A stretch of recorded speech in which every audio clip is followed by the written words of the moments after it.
Welcome to the technical meeting. Welcome to the technical training. It's you. All right, here's our agenda for this technical training meeting. Spend about 10 minutes going over announcements, training, nominations, explanation for nominations, and then I think Turner had something to talk about today as well. Did you not, Matt? I was just going to cover those nominations. Oh, okay. Yeah, and then the main topic of today, of the meeting today, is going to be a preview for monitoring last year and this next coming year. So, new business, take us away, Nikole. All right. So, in terms of announcements, we have some upcoming training opportunities. So, right now we're in the middle of an EA 101 class. So, our next plan, EA QCI certification, is probably going to be sometime in late October. So if you have candidates for that, just start prepping your letters. And if you need an explanation on how to get those letters, just let me know and I'll send you a little quick explanation on how to get those done before the time for signing up. So our tentative plan is to hold the class in October 20th to the 23rd. So start getting those stuff ready. And then just as a reminder, we have our fall conference from September 30th to the 1st of October. Just something to be aware of and prepare your team, whoever's going to come at that time. And then we also have some conferences coming out. We have Energy Out West in August from the 19th to 23rd. I think that's happening in Phoenix. It's going to be in the middle of August, so it's going to be hot. We also have NCAP in August, late August, and then the NASCAP conference in September. Hey, Makara. Yep. On those three conferences you just mentioned, what years are those happening? Oh, that's not this year, the following year, so 2026. Okay. All three of them are all next year. Except for NASCAS, I think. I think that one is coming up. Oh, yes. Yeah, that one's in September of this year. Cool. Yeah. I just wanted to take a minute. I sent out, so Makara just reminded everybody that we are doing a fall training conference. It is the last day of September, the first day of October. Please mark your calendars so that you can be with us. We are doing that at the training center in Clearfield.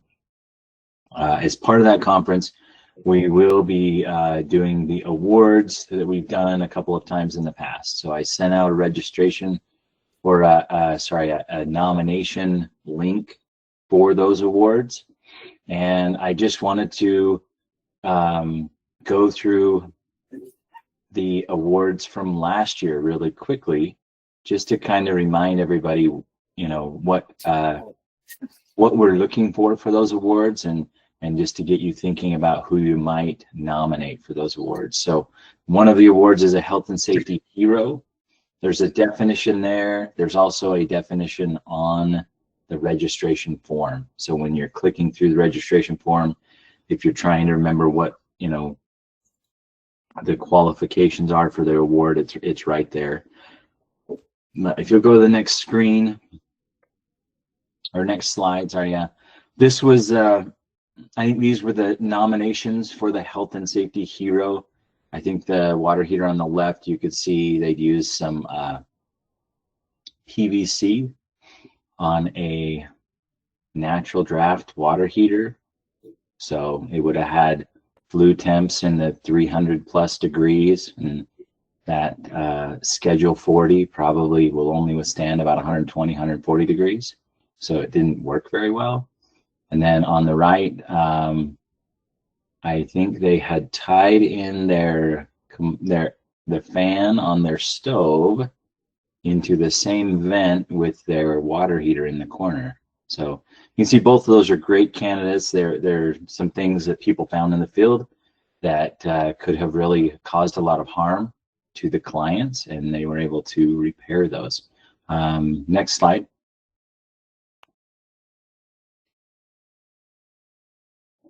We also have an award. It was named after Gary Spangenberg, who used to work in the program. And we call it the What Were You Thinking Award. It's just a award for some crazy, strange things. This is the one that comes with the jackalope. Next slide. I think these were the nominations last year. The one on the left, I can't remember what they were pulling power from, but that was just a junction box that was in a client's home. The one on the right, you can see the battery cables. I think they were trying to bypass the meter here, but either way, just a couple of fun, strange, scary things that people found on the job. And so those were great nominations for the award. And then next slide. Oh, I think there's also, maybe I didn't have a slide for it. There's also a, oh, that's why. There is an award for, I can't remember the proper name of it. We named it after, or the award is in honor of Mike Johnson, who he started the program and really ran the program for 29 years here in Utah. We don't always present that award, but basically it's for innovation in the weatherization program. So if anybody comes to mind for that, please read the qualifications for that and submit their name. So That's called the Weatherization Innovation Award. thank you. Yeah. Anyway, if you haven't got the link, maybe when we send out the information from today's meeting, we will include a link to the form again for those nominations. But yeah, please take a look at that. If you've got any candidates for that, we would love some nominations from you guys. Any questions on that? All right, that's all I had. Thanks. Just right there. All right, Nicole's up next to talk about programmatic monitoring. All right, it's finding the spot that I need to be. Sorry, guys. All right. So I'm here to do the programmatic review.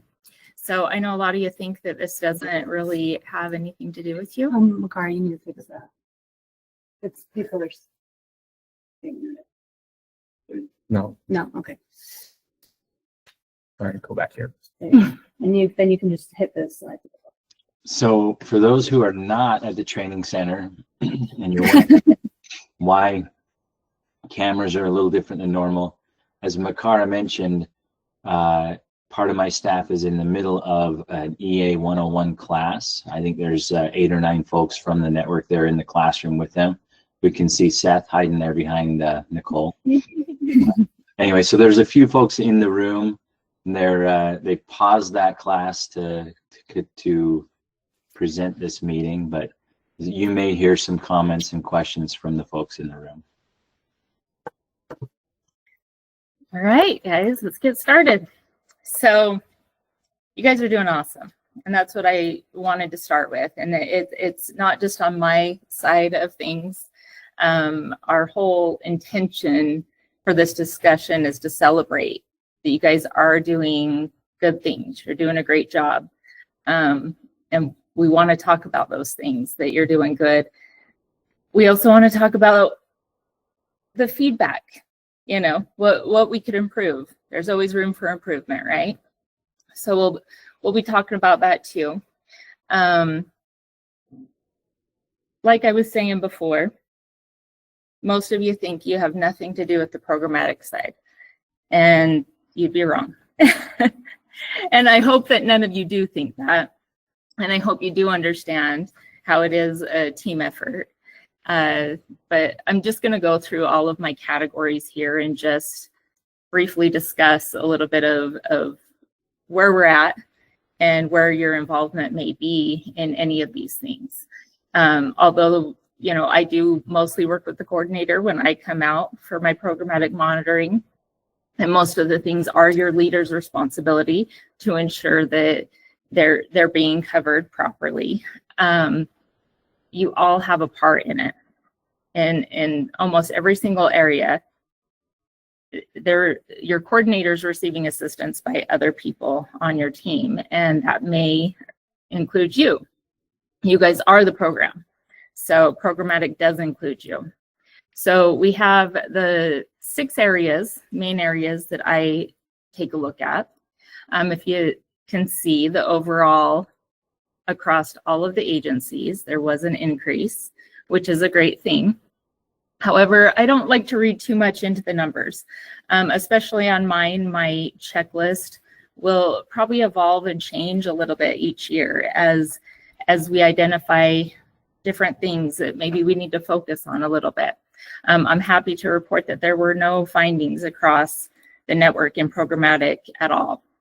And most of the things that were marked down, so to speak, were just OFIs. They were opportunities for improvement. Like I said before, there's always room for improvement. There's always ways that we can make things more consistent, more likely that we're going to stay in the green, so to speak. So let's just get started. This is just a real basic explanation and overview of the programmatic results of your guys' monitoring. Out of the 6 areas, we'll just start with that. So 6 areas. I hope to touch on each one and kind of reference the part that you may play in those programmatic checks. So client files, that one's the obvious one, right? Everybody has their part to play in a client file, whether you're putting that file together or not. At some point, you're completing a form, you're doing whatever you're doing is going into that client file, right? Overall, we didn't see any decrease, any increase there. It just has stayed where it was at. But you are doing a good job. You're completing items. The standard file format was a big thing. I did a training last year at spring training, if y'all were there, and explained standard file format and how that's intended to make your guys' jobs easier, especially the person that's quality checking those client files and making sure that all of the items are in there. Your part of the process is making sure that the forms that you're responsible for are complete, that they're accurate, that they're correct, right? That the information on the form is correct. So standard file format ensures that everything is in there, but it's your part and your job to make sure the information within it is done correctly. Another part that's in the client file section that I'm looking over that I saw an area that we could use some work on is in the deferrals. So that's mostly going to fall on the auditors, right? And most of you should be in the room here. We want to be making sure that we're correctly making those deferrals, that we're doing it in a way that is compliant with what we're allowed to do, what the guidelines say. I did see some weaknesses with the deferral letter itself. We want to make sure that we're using clear language for our customer, right? We don't want to be using technical jargon or things that they're not going to be understanding. So I'd like to see some improvement there. A letter that is received by one of our customers, they know exactly what we're trying to say there. And the last weakness on the deferrals is the tracking part of it. It's in our guidelines. It is a requirement. All deferrals do need to be tracked. And we do have a preference that it's on the WAP report. It's not currently a requirement that it has to be on the WAP report. We've provided that for your convenience, making it easier. It has all the categories that are required to be tracked. You can have another method if there's something that works better for you. But it is important to keep that tracking, and because of the extra what would the word be? I don't know, the extra task or whatever of readiness being connected to deferrals. That's an extra reason while tracking those is so important. Next category is inventory. And again, this is an item that most all of you are going to play some part in.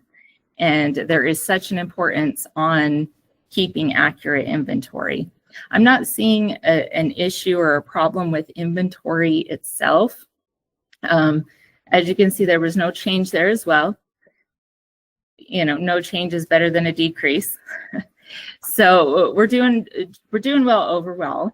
But the two areas that I could see that required a little bit of attention, both of them have to do more with the process and the documentation of the process, which is, in a nutshell, a lot of what programmatic is. What's the process? Are you following the process? And are you documenting the process? So the weaknesses, reconciliation, right? There are areas that we're not doing all of the time. What is reconciliation? Most of you would think of that as like your annual count, but it's about more than just the count. There's a process behind why we're doing count, and we want to make sure that we're documenting that process in a way that it's actual useful information for us, that we could go back at any time and go, okay, this is what the count was last year, and this is how much we were off, and this is where we were off. And are we identifying trends? Are there things that we're always off on, and why are we off? And how much money is this possibly costing the program if there is a trend? And that's more about what the process is, as far as the weakness that I'm seeing there. And because that's sometimes it's annual, sometimes it's biannual, everybody kind of does it a little bit differently. We're not doing it very often, right? And because of that, it might be easy to forget steps. And that's where I'd like to see, and we'll talk about it here next, but a strengthening of those procedures so that we can go back and have those little reminders for ourselves. I need those for things that I even do on a monthly basis. I'll go back to my own written procedure and check it and make sure, okay, did I cover every step here? So I really think that that's an area that we can improve upon and get better in, let's just say. The other area is disposal. So that is all about the money as well, right? A lot, again, another big part of what programmatic, yeah, that's hard this morning. What is about is making sure we're doing the right things with the money and can show that we're doing the right things with the money. And that's the disposal process. So we're not just talking about, you know, those inventory items, the caulk that got tossed away or whatever. Those aren't the major things, right? It's tracking any money that we've used all the way until it's out of the program for whatever reason. So we might be talking about tools or equipment or other things besides inventory itself, but that are a part of that process. Next one is the policy and procedures. This is a new category this year for me. This is spread across all of the categories, and I just made it its own so that we could have the focus. But I'm doing checks on client files, on inventory, on procurement, on all those things. Like, what does your policy look like? What does your procedures look like for your individual agency? We have had a slight increase in this, which is it's a good thing. I like to see that, right? The individual agencies' weatherization manual, policy and procedure. You guys already have policy, right? Like, policy is our guidelines. That's what tells you what you have to do. So what I'd like to see more is how are you doing it? That's more of what your manual should be telling your employees, you guys, the ones doing the work. How do we do this process to make sure that we're following the guidelines? And that is going to look different at every single one of your agencies. We never want to prescribe exactly how you should do every single process, because different things work for different agencies. You're all different and you have different needs. You have different people doing things. So it's more about I'm going to be focusing on the continuity of service. What does continuity mean? It's the continuation. That if you probably have heard this in the program before, if Makara is hit by a bus, that someone can pick up where he, what? Okay. Continue on track. Yeah, like 5 minutes. Okay, thank you. Did you see how she Where- threw Makara under the bus? I'm more likely to be taken by a crawl. where he left off, and we can pick up, and it's not going to spell out every little detail of every little thing that he does, but we want some kind of a guidance of how we do what we do at the agency. Procurement, there's again an overall increase. This was an area that I focused on a lot last year. Again, more about process and documentation of those processes. There's two main areas. There's materials and there's subcontractors. As far as materials, that's where you guys would come in. Anyone that is over that, specifications is a big thing. Meeting specifications. We have some very specific guidelines from DOE on that and what we have to be using, but we also have the guidelines just in general of how we have to be procuring or purchasing things. So I'd like to take a look at that and make sure that we're doing that correctly. Program operations, that has to do with production and spending. Obviously, y'all have a hand in the production part. There's no major concerns in that area right now. Property management.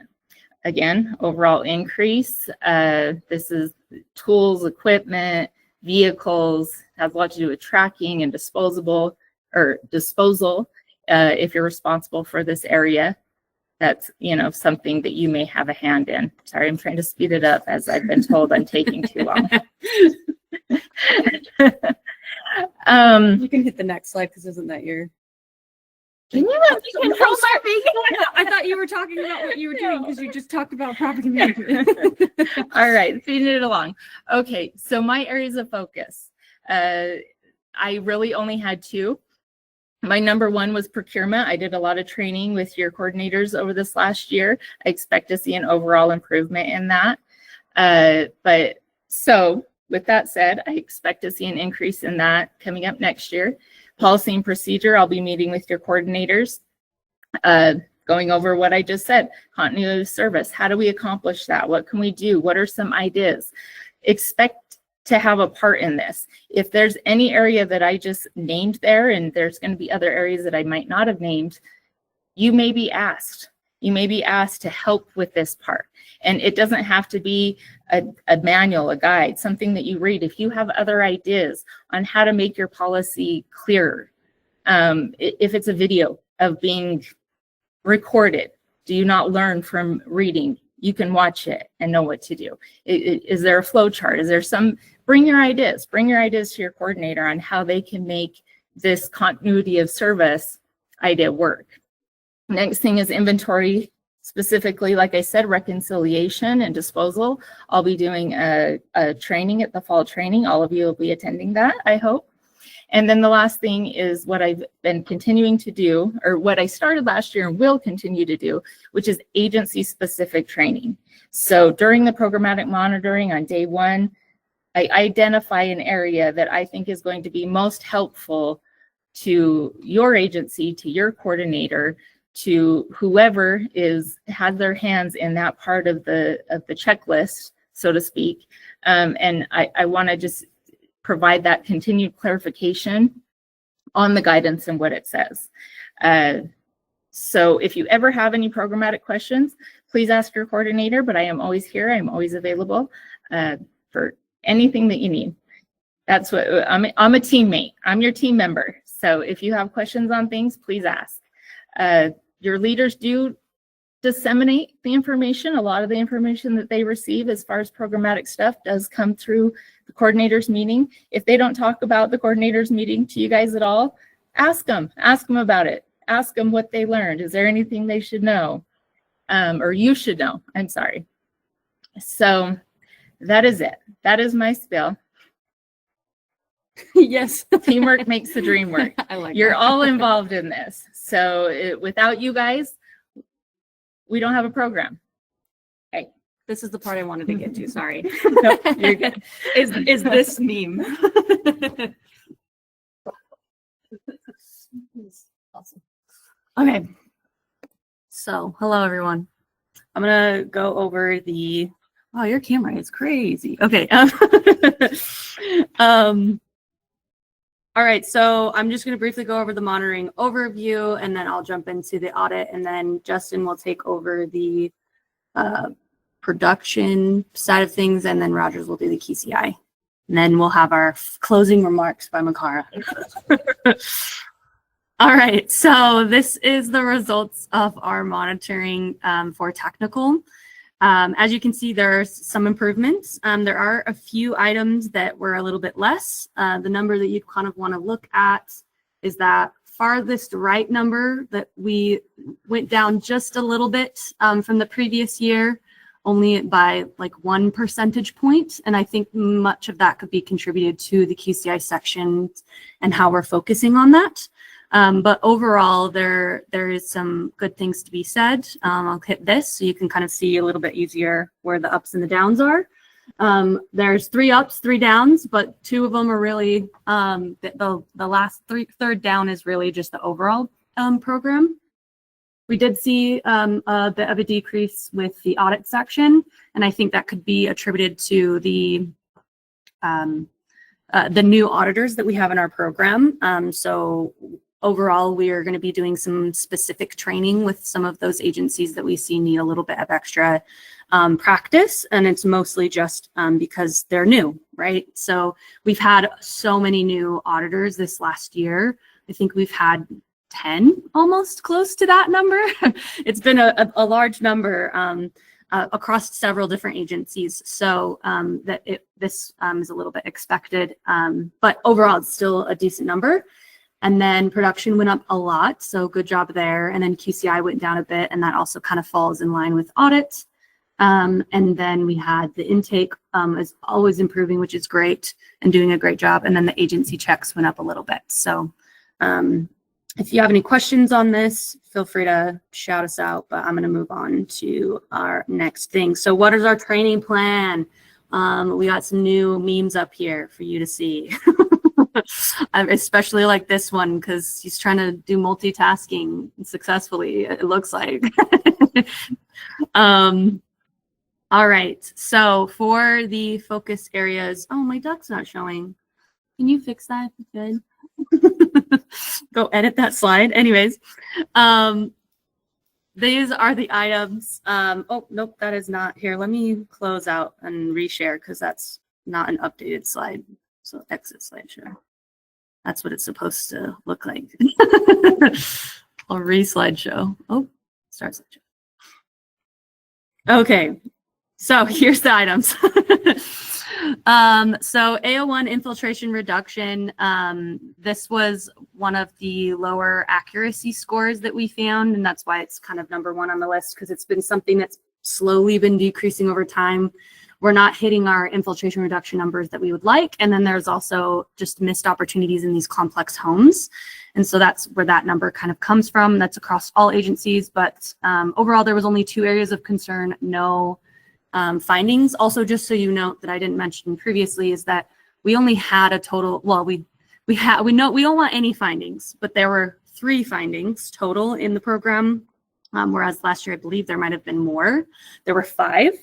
So we are reducing the number of severity of our findings and things like that. So and we also have reduced, I believe, maybe they just graduated to more an area of concern if we found something. I can't remember what the number was last year, but either way, we are reducing that number overall, which is great.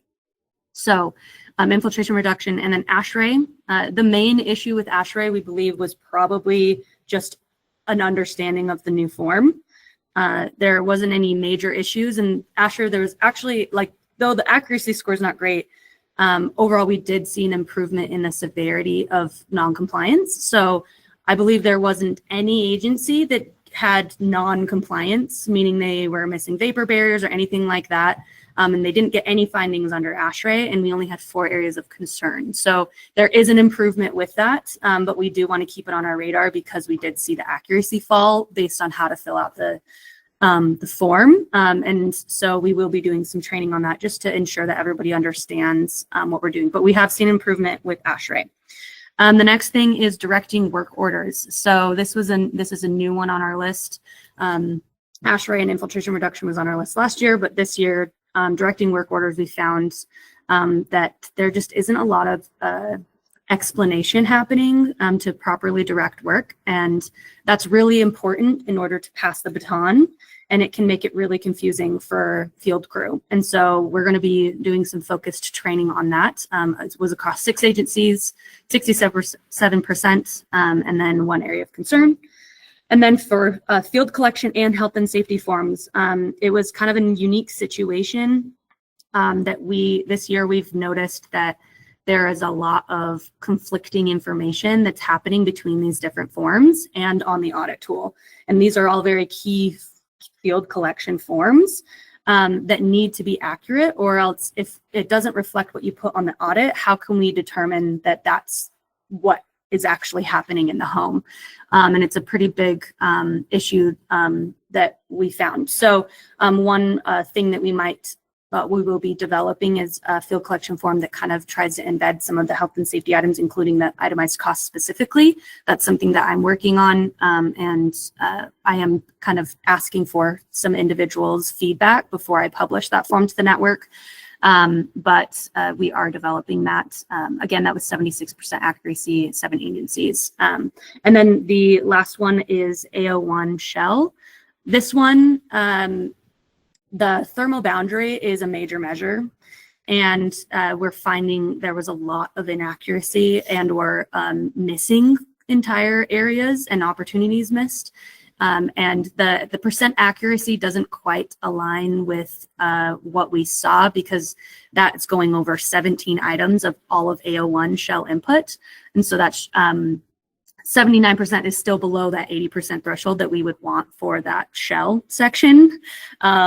And because it's one of the largest portions of the entire audit section. And so that was where we found like a lot of items that were missed. And so we will be doing some very much focused training on thermal boundary, specific evaluations on the audit tool, and for complex housing especially.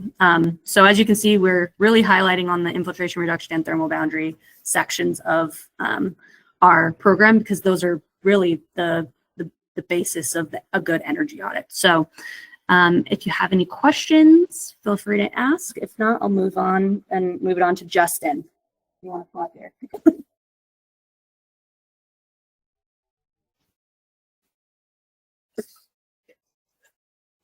You want to be in control. That's pretty. Next.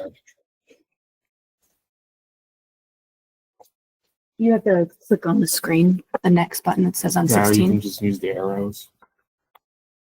Yeah, I think you can use the arrow, but you can actually click on the screen. There we go. Hello, weatherization family and friends. Happy that some of you can be here with us today, and most of you who can't, just know that my band is in good standings. Anyways, I'm gonna cover the production portion. Last year, 2 of the 3 focused areas are carrying over to this year, and one being the worst case draft testing. Overall, production did great. The accuracy percentage went up. The only reason we have them here is because the area concerns all went up. So it's more of a focus for us for this coming year. But worst case draft is more of incomplete forms or testing that wasn't done when required to do so. Then we have work orders. The accuracy on that went up and the area concerns stayed the same. Work orders is, the auditor is the quarterback and the production is the one who runs the play. I encourage that production, if they have any questions or didn't hear the call correctly, that they communicate that with the auditor. so they can make sure that is accurate.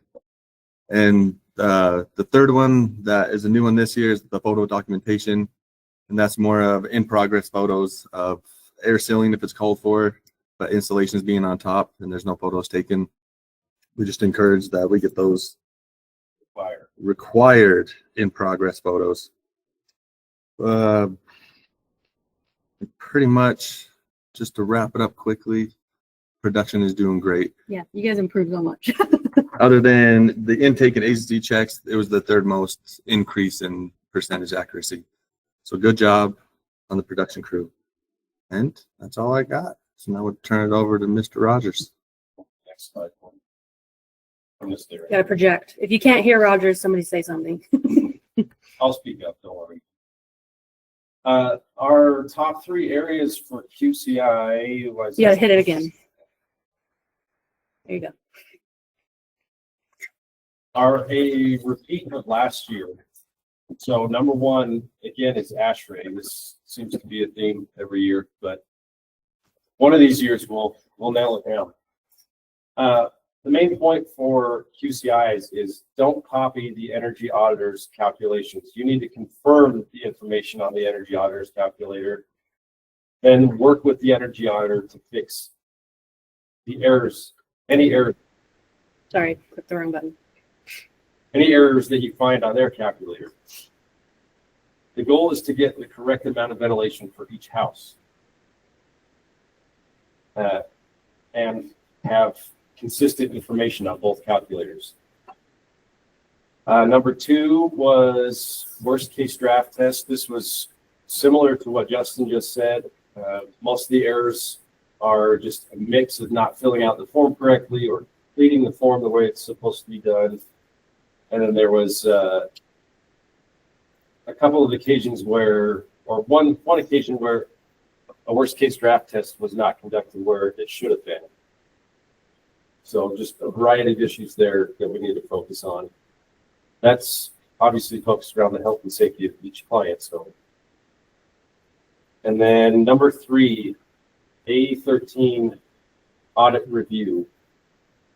So this was across all 7 agencies with a 65% accuracy. We started scoring this a little different this year to more accurately reflect how in-depth you guys are doing an audit review.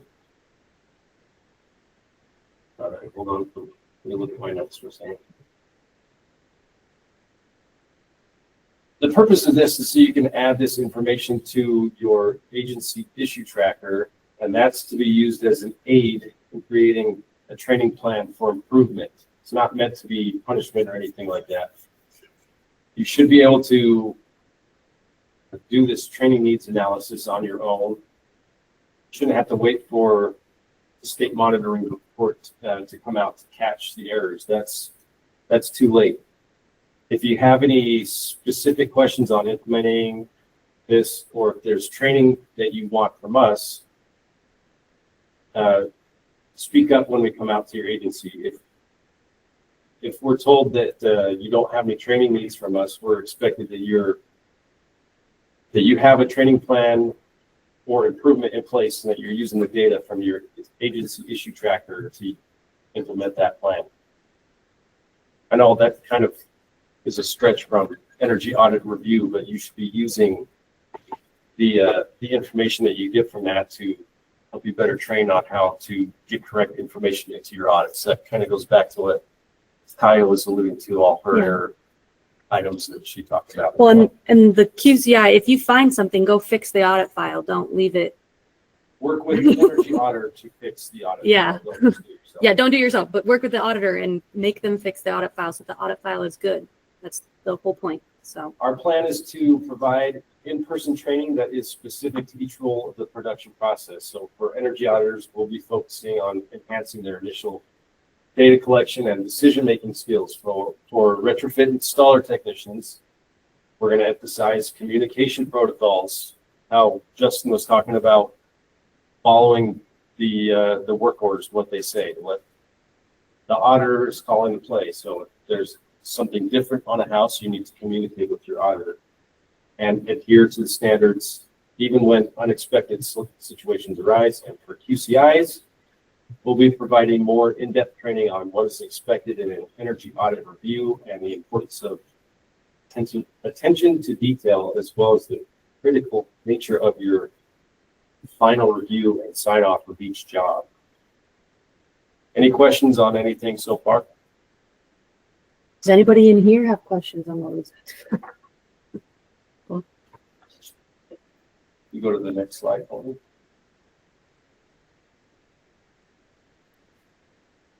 No. Quality assurance. For those of you who have had comments. Go ahead. It's that. Okay. Nope. Yeah. Keep going. I did mention we're going to just do Oh a yeah, I forgot quick about mentioning that. overview of our crisis monitoring. So next one. Keep Crisis monitoring, very similar to production. It's actually doing pretty well, considering that we haven't really in-depth monitored crisis work like we did this year. But the top 3 things that we found are this list. So C03 is the completion inspection. That's across 5 agencies, 16 of the 40 homes that we looked at, 60% accuracy. All the errors have been addressed on this 3 corrective actions you're monitoring. It has been a learning experience for everyone, but we should all be aware now that documentation of a completion inspection is required for crisis work. This low score was mostly due to missing signatures or information on the inspection forms that were in the client files. This does mean someone from your agency is required to physically inspect crisis work done on homes. Any questions there? Okay, number 2. Required forms. This would be like lead inspection, SHPO, worst case draft testing, combustion forms, HVAC, or water heater startup forms. There's one area of concern because there was no documentation in one client file to justify a water heater being replaced. Almost all the errors on this item were due to the necessary forms not being in the client file. For example, if you are doing crisis work on a house that will be disturbing a painted surface that's dated pre-78, there should be documentation of lead testing. Also, you have to do SHPO on a house if you're replacing a window. 50 years or older. Another example is whenever a new furnace is installed, there should be a new furnace startup form in the client file. Any questions there? Crickets from the room. And number 3, it kind of pairs with C07. So C01 is your BWR and C07 is your inventory or tracking invoices, things like that. Most of the errors occurred on these closeout documents had to do with inconsistent values between the receipts or invoices and the BWR. There was a couple of instances of documents missing from client files as well. So we just need to make sure that required documents are in the client file. The overall score for crisis monitoring this year was 89%. That's a fairly good score, but simple improvements, I think we could easily attain a score of 95% plus, just from the experience that we've gained in crisis monitoring this year. So, any questions on that?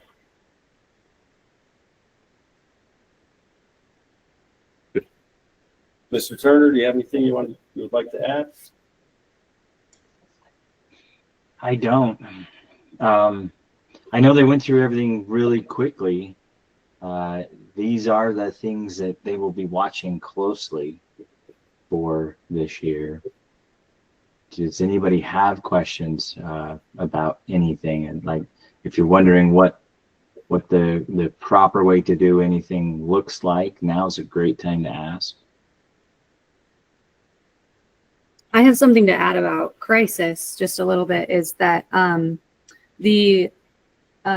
of the other things that we kind of noticed is you need to make sure you are consistent about if you have a weatherization identified crisis, that you have the crisis information included in the file. That is something that is required. And the other thing on that is also making sure that when you're submitting a BWR related to a crisis that was identified by weatherization, and it specifically relates to something that would affect SHPO, so an energy crisis like replacing a door or a window, you do have to go through SHPO. So you need to make sure that you're following that through, and you should already do that when you're doing your weatherization packet, but you do have to report that on the BWR and mention it. Like when it's in the section on the SHPO, you have to say, yes, we got approval on a letter, or we got Appendix A, which anything related to a window or a door would not be Appendix A work. So you do need to get to SHPO for that. I just wanted to clarify that because I know that we updated the NAM information, that you're allowed to NAM certain items when they meet certain criteria, which is the windows and doors. So make sure that you are following through and doing SHPO for that. Any follow-up questions, anything? Quiet crowd today. Kurt, you're usually good for one question. Yeah. What's your question? Is it on readiness? Okay. Go ahead to the next slide. All right. So PY25, not much to cover here, but next slide. What's new? There will be no changes to the technical monitoring tool, at least no major changes for PY25. You may condense some of the questions, but we're still going to be looking at all the same things. New resources. Makara will be making an announcement about rebates at the upcoming coordinators meeting, and the monitoring dates that we have planned will also announce those at the upcoming coordinators meeting, Which is next week. which is Yeah. next week, the 13th. So if you don't get information from your coordinators and after that meeting, maybe ask them about it, because a lot of information will be covered that they do need to ask, like inform you of. So.